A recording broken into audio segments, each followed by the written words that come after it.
Sabi ko nga, kakaladgarin ko yung putang inang yan, buwaka ng inang yan, kaya nga po nireport ko yan sa FBI, na kapag may nangyari sa akin, siya ang mastermind. Sila ni Marcos Jr., sila ni Tambalusos, kasama si Sandro, yung mga buwaka ng inang yan, iminarka ko yan dito to protect myself. Hindi ko na pwede sabihin sa inyo ang mga bagay-bagay na mga ginagawa ko to protect myself. Kasi, di ba, ilalatag mo ang armas mo sa kalaban. Kaya sabi ko yung putang inang Lisa na yan, hindi yan makakaligtas. Lumalaban ako, inaabot nila ako hanggang sa Amerika. Gumagasto sila sa hitman, galing sa manggugurgur, galing sa pera ng bayan.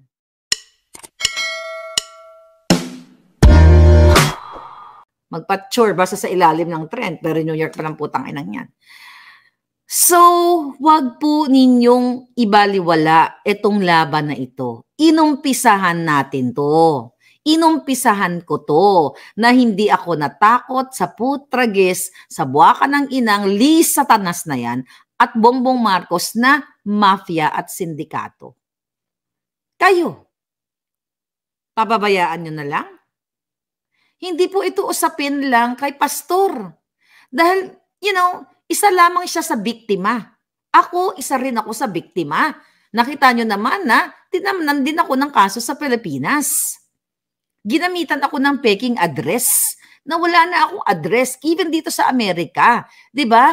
Na ang galamay ni Lisa Pururot ay nakakaabot dito. Pero nilalabanan ko siya. Sabi ko nga, kakaladgarin ko yung putang inang yan, buwaka ng inang yan, kaya nga po nireport ko yan sa FBI, na kapag may nangyari sa akin, siya ang mastermind. Sila ni Marcos Jr., sila ni Tambalusos, kasama si Sandro, yung mga buwaka ng inang yan, iminarka ko yan dito to protect myself. Hindi ko na pwede sabihin sa inyo ang mga bagay-bagay na mga ginagawa ko to protect myself. Kasi, di ba, ilalatag mo ang armas mo sa kalaban? Ngayon sabi ko yung putang inang Lisa na yan, hindi yan makakaligtas. Lumalaban ako, inaabot nila ako hanggang sa Amerika. Gumagasto sila sa hitman, galing sa manggugurgur, galing sa pera ng bayan. Hindi ko sila papayagan na hanggang dito mga palangga ay mananaig ang kanilang dirty tactics o magiging demonyo sila, ang pagiging kademonyohan nila. Lumalaban ako, anong ginagawa ninyo? Well, thank you sa lahat na nakikinig. Pero yung mga karirinig lang sa akin, hindi ito tungkol sa akin. Tungkol ito sa kinabukasan ninyo. Hindi rin ito tungkol kay pastor. Hindi rin ito tungkol sa mga Duterte. Ito tungkol sa ating lahat, sa inyong lahat. Na even yung mga beneficiaries, ng 4Ps, beneficiaries ng yung mga matatanda natin na hindi nakakarating ngayon. Actually, maybe the next day or tomorrow, may mga information tayo nakakarating. Pero ito in general lang. Hindi po nakakarating ang mga 4Ps ngayon. Hindi lahat na ibibigay. Bilyon-bilyon po ang nawawala na yan po ay nasa batas. Yung 4Ps na yan na ibigay doon sa mga indigent o mga mahihirap nating mga kababayan. Ninanakaw po ni Lisa Marcos yan, ni Tambaluslos. Yes, straightforward. Yung putang inang yan, bilyon-bilyon ang ninanakaw sa inyong mga mahihirap. Kaya na-delay ang inyong, hindi nakakarating sa mga ATM cards ninyo. Meron ba nakaano dito? Mga palangga? Okay lang yung palangga, mag-comment ka dyan. Kung ikaw ay tumatanggap ng 4Ps. Di ba? Nasa batas naman yan eh. Hindi nakakarating sa kanila, ilang buwan na. 3 buwan. Yung 3 buwan na yan, ilang milyon kayo? I believe more than 1 million 4Ps beneficiaries hindi nakakarating sa ngayon dahil ibinubulsa ng putang inang gobyernong ito. Yan po ang issue. It's not me, it's not pastor. Kami ay isa lamang sa mga milyon-milyong Filipinos. Okay? Ilang porsyento lang kami na ginigipit. Pero ang mas ginigipit kayo.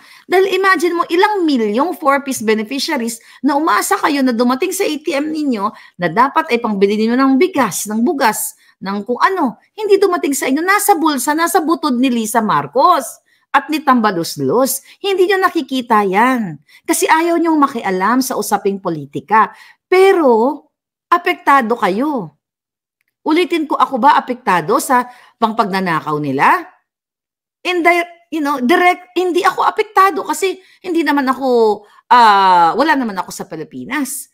Pero apektado ako kasi hindi ko kayang kalimutan yung ginagawa sa inyo kasi once ako ay supporter nila. At gusto kong, kung ano yung, sabi ko nga, kung ano yung walang tulog ako noong panahon na yun, na pag tinatawagan ako ng buwaka ng inang mga staff ni AHA at si AHAS mismo, na pagpapa-interview kay Kuting, bumabalikwas ako kasi umasa ako na ibangon nila ang Pilipinas. Pero magdadalawang taon na mga putang ina, nasa Germany ngayon. Nag-i-enjoy sila ngayon. Anong binitbit nila? Maari yung para sa 4-piece, binitbit na nila. Bakit? Walang ginagawang Senado para panagutin si Robles at si Lisa Marcos sa pagpapanalo sa loto. Usapin niyo po ito. Kasi hodang tricycle driver ka, taxi driver ka, nag-oopisina ka, call center agent ka, nurse ka, doktor ka. Usapin niyo to. Hindi ko to usapin actually. Kasi kayo ang naaapektuhan. Anong proyekto na visible na ginawa ni Marcos Jr.?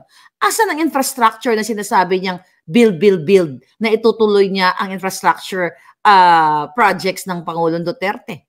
Wala. Ginamit niya lang para kunin ang loob ng mga Duterte supporters. Asan yung 1 million na pinangako ni Marcos Jr. na bahay taon-taon? 2 taon na siya.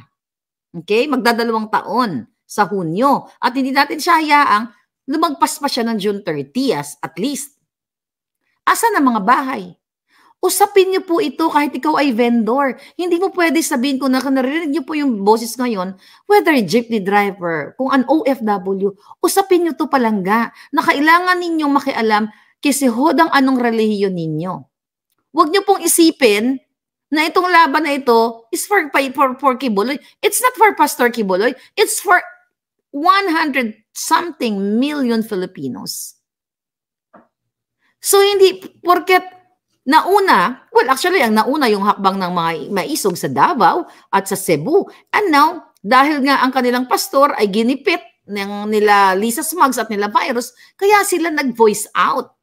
Then hindi pwedeng, dahil sila ba ay KOJC, hindi na natin sila sasamahan. Mali kayo dun. Ako ba miyembro nila? Nakita niyo ba ako na pinopromote ko sila noon? Ever since nanonood ako sa kanila, tinitignan ko ang mga balita. Pero ako'y nakisali, hindi dahil ako ay isang miyembro, dahil nakikita ko na isa sila sa mga ginigipit at ang kanilang ang alignment ng laban nila ay pareho ng laban ko na sinisigaw ng mga speakers doon yung tungkol sa parsahang initiative. Tungkol din sa smuggling. Na doon, di ba, si Ka-Eric, si Attorney Vic, nagsalita din doon noong nakaraan. Ang tinatapik na Attorney Vic na huwag lapas tanganin ng ating konstitusyon dahil dyan sa People's Initiative na yan. Si Attorney Vic ba ay KOJC? Hindi. Even nga ang Pangulong Duterte, hindi. Mamaya magsasalita daw sila doon. At saka sila Baste. So, ako ay kinakausap kayo, hindi to para sa akin. Para po sa inyo, kayo ang number 1 na naapektuhan sa pambababoy ng putangin ng babaeng Lisa Tanas na ito. Yung extraction na ano natin, may mga nagtatanong sa akin, itong week na to, i-ano ko na po yan, ibubugan na natin yung pagiging mastermind ni Lisa Ahas sa kidnapping sa Turkey.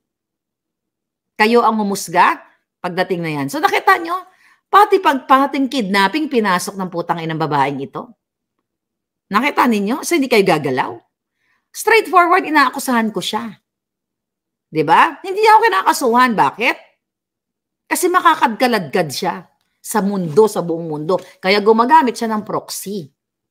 Yan ang kadyutahan yan. Pero akala niya, makakaligtas siya.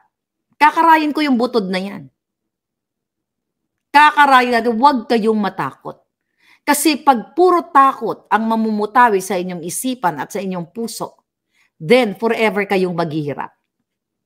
Dapat ang nasa isip ninyo, hindi ka nag-iisa na nagsasalita. Marami na tayo. Kung patuloy kayong matatakot, then tanggapin na lang ninyo na third world country tayo at sooner or later, ibabala na kayo sa gyera. Nakita nyo man ang ginagawa ni Marcos Jr. Gusto nyo maging Ukraine tayo? Na sinangkalan tayo sa gyera ng Russia at Ukraine?